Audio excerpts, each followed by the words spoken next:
Енді келейік, азық-түлік себеті 55.615 теңге, кредиттік төлемдер 80.500, қосу 25.000, 105.500, жол жүру шығындары 21.600, коммуналдық төлемдерге электрлы 27.000, ұялы байланыс интернет тарифы 28.000, балабақша 16.500. Жалпы шығын сомасы қанша шықты? 254.215 теңге. 54.215 теңгені қайдан алады? Бірінші сұрағым, енді қараңыз, бұларды біз есепке алмаған шығындарымыз.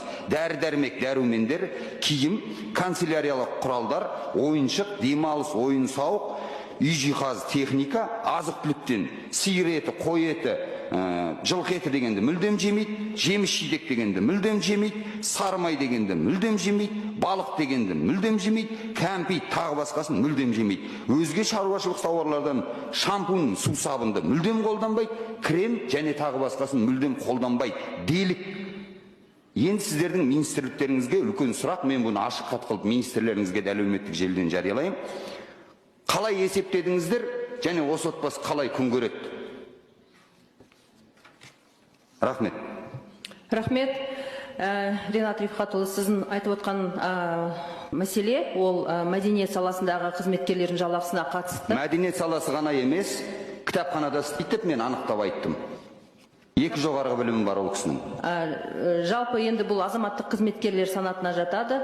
Қазіргі таңда енді президенттің тапсырмасы аясында, сонымен қатар осы еңбек министрлігінің 1193 қаулысы бар ғой. Соның аясында осы азаматтық қызметкерлердің еңбек ақысын қайта қарау бойынша жұмыс жүргізіліп жатыр. Ол жерде ол енді жай жоғарылату жұмысы емес, жүйелі түрде әр санаттағы қызметкерлердің Назгүл Ерікқызы, мен сұрағымды қайталап айтам. Мына отбасы, қазір өмір сүріп жатқан отбасы қалай күн көреді, сіздер қалай есептедіңіздер? Андағы жауаптарыңызды жазып ақ жібере саласыздар маған, күндесіп жүрмін. Жалпы енді бұл жалақыға қатысты 1193 қаулысы аясында еңбек ақы мәселесі қайтадан қаралады азаматтық қызметкерлерге.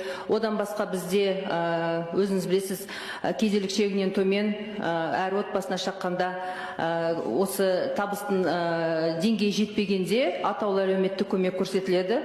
Бұл енді отбасының, нақты отбасы болса, бұл азаматтардың аты жөнін берсеңіздер, біз атаулы әлеуметтік көмек. Бұл бір отбасы емес, Назгүл Ерікқызы, мен қайталап айтам. Бұл Қазақстандағы тұрып жатқан халықтың жоқ дегенде 30%. Ринат, енді сұрақ қойыңыз бе?